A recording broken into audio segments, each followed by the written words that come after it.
asked if she views these attacks from the president as racist. Well, this is not the first time in my life I've been called names. And it was... Won't be the last either. Do you think the president is racist? Yes, I do. Yeah, I do. Again, this comes, the last week's debate, the president calling himself the least racist person in that room, or around, I guess. Well, one thing about it, Vice Presidential nominee Harris is a very honest person. She said it before, and I'm proud of her for saying what so many of us have said, but she's the Vice Presidential nominee. What we want is someone who is fair and factual, and she is factual.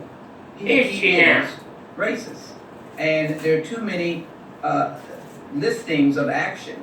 We could call the roll, and I know you know them, from New York, making sure that individuals that were black did not get to rent his properties, not wanting a black man to count his monies in his Atlanta casinos, which don't exist anymore.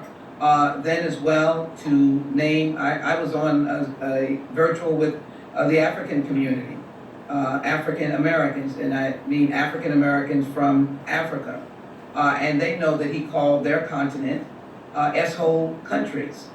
He's taken after African American women, members of Congress. We're all women, whether we're Latinx, whether we're white women, whether we're Southeast Asian, whether we're African American. And we have a kindred spirit together. And we find this particularly offensive. And I don't know who he thinks he is or whose votes he's trying to go after. But in actuality, the vice president nominee was very accurate. He is racist. And to ask the question or to answer a question that he's racist person in the room is so offensive, because all of the platitudes and the make-believe white racism, white nationalists at all. Yeah. Black Lives Matter, you Desperate stinky people bitch. do desperate things during desperate times. Yes, you do. Yes, you do. Stinking bitch.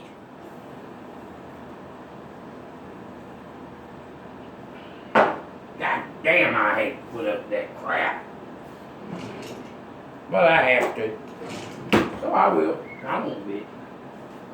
Ain't my job, bitch.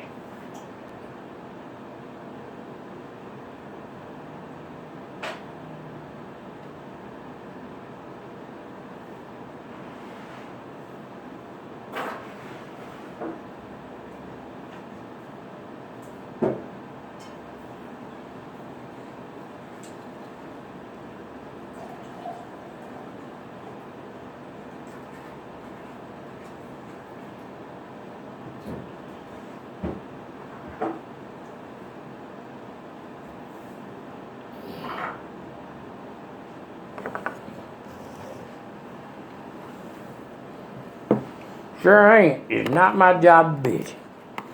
But I'm so good at it. And there's the rub.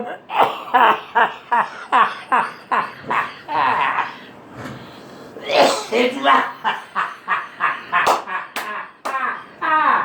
It's the only thing I'm good at anymore. Hit me, Lord.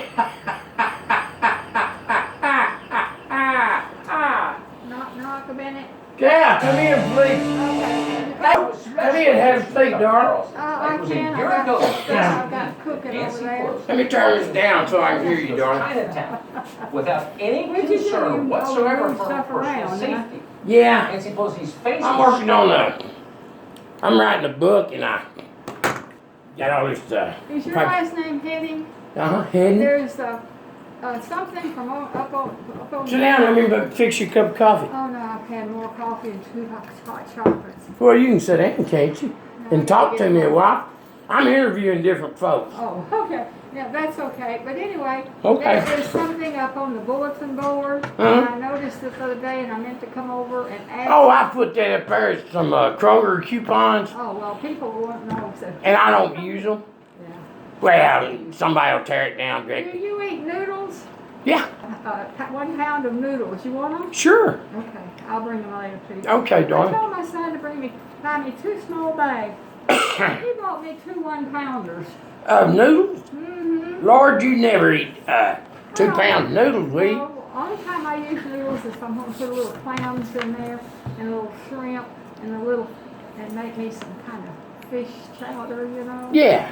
And that's it. But anyway, I just thought I'd holler at you. Hey, I'm starting me a new podcast called Terrell Senior Terraces, and I'm going to be interviewing you folks, and I'm going to post it on YouTube.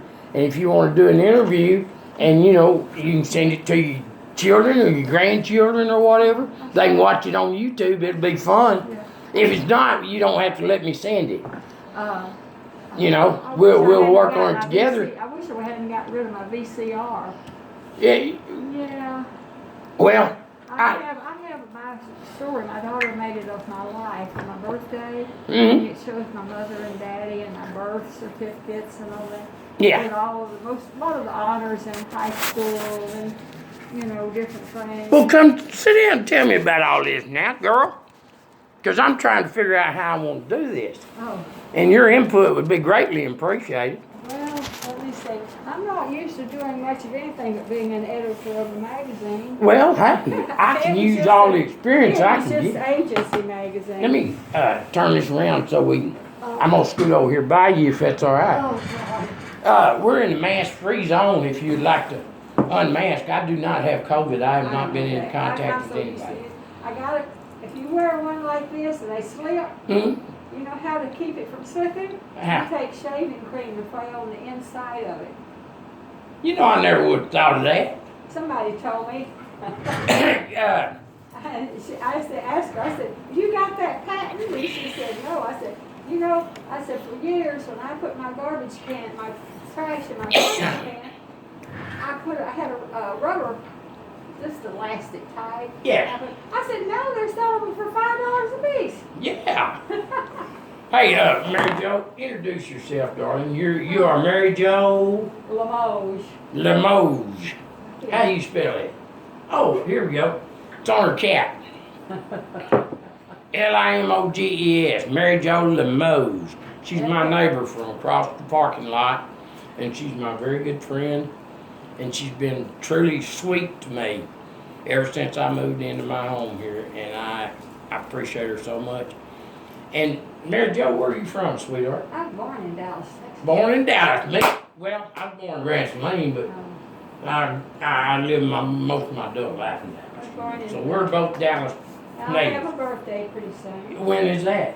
the 15th, and they didn't even get it in the magazine again this year. Oh, them rascals, they don't pay attention up there, do They said, we'll put it in next year. I said, I'll be 87 if I live that long. So you're 86 now. I'm only 72, and she runs circles around me around here. Bless her heart. Well, I'm Your husband just passed away, didn't he? Yes, on December the 29th. We buried his ashes at the Aubrey Cemetery in Denton, well, Ballou Cemetery in Aubrey, Texas, 1 month later on January the 29th. And we had 28 people there You're kidding. to bury his ashes. Yeah. Oh, to bury his ashes. They didn't even get to look in the coffin No. and see if he had $1 in his pocket to take his rip off. No, he wanted to be cremated, and Yes, I ma'am. was able to put his ashes at our headstone. That's the way it should be. And Dust to dust, ashes to ashes. Don't let them take you down there and pump you full of fluid and take out your vital organs so you don't stink while you're laying in the coffin. Don't let them block you in a box Well, you know, the way I and put you in the feel ground about so you might rise, because it won't be your body that rises, That's my what dear. I It'll said. be your spirit. That's what I always said. My daughter, when she passed away, they spread her I ashes. can't hear you with that mask on, Mary Jo. When she passed And away. I can't see your beautiful eyes. You're in the house now, girl. And give me that cap for a minute. Oh, no. My hair's Is a it? mess this morning. Mine is too. But anyway, when she passed away, they scattered her ashes down in Brownsville or somewhere down there, and took her some to Hawaii and different places. And I didn't want that. I just flat did not want that, because I kept telling everybody, they said, how come you're not letting us scatter them? And I said, oh no, when Jesus comes, I'm gonna have all of that right in one place, so he just have to, he's not gonna have to hunt all everywhere There with you my go. arm and leg. There you go. You don't want him having to run all over town because he's a busy man. He ain't got time for that. That's fine. You got to be ready. Yeah. You got to be ready in your heart and Oh, your yeah. mind and your soul. That's right. Or your body don't mean nothing, darling. No. Because you're going to leave it behind. When you crossed over, you know, I told you I crossed over. But when you cross over, Mary Jo, your mind will just explode. I'm sure it is. Because you'll come out of that body like a Roman cannon, shooting off, poof. And that body will just be like a butterfly's cocoon. It'll be stuck on the side of the mountain, and it don't mean diddly. No. Well, The best that's- thing to do with those bodies is either to bury them in the ground and let them go back and nurse nature, or cremate them if you want to get rid of them and not let the animals eat them, like the Vikings did and the Romans and all of our ancestors have done, the Indians. You know, you can put them up on a scaffold and worship them if you want to, like the red man. But they were a much more spiritual people than we are. We reduce it down to a monetary thing. Oh, yeah. You know, who can put on the biggest funeral? Oh, yeah. That old man, when somebody dies, the size of the funeral dictates how they live their life. I know. Well, that ain't God's plan. I had a friend. He don't give a shit where they bury I you. had a friend, and of course she's older and passed away now. Because it don't matter how you lived your life, it's what was in your heart as you were living your life. That's what God cares about. Oh, what was so funny? She was a funeral home. She owned a funeral home, Yeah, and big business. I bet she done very well. Oh yeah, but she buried somebody's friend because I asked her about it, and she paid all the expense. But anyway, she Done it for free. Well, a good-hearted funeral girl. She was. She was very good. Fact is, a friend of hers called me and said to me, he said, "Has Evelyn got her veil for her wedding yet?" And I said, "No." She says, "I'm making it." I said, "Oh, well, thank you. How much do I need to pay you for the lace?" She said, "Oh, no. Trayla has already bought it," and that was the lady that owned the funeral. Oh, hey. She helped her out. Oh, yeah. Oh, some of them got a heart of gold. Well, see, she and her, we knew them real But well. that's also good advertising. But what I was going to say is, we had a neighbor up the street, and he was just a farmer, you know, always in his overalls. Yeah, working man. Working man. American. I could still carry him out in the back of the house doing cotton, hollering, "Old Blue." That's ours.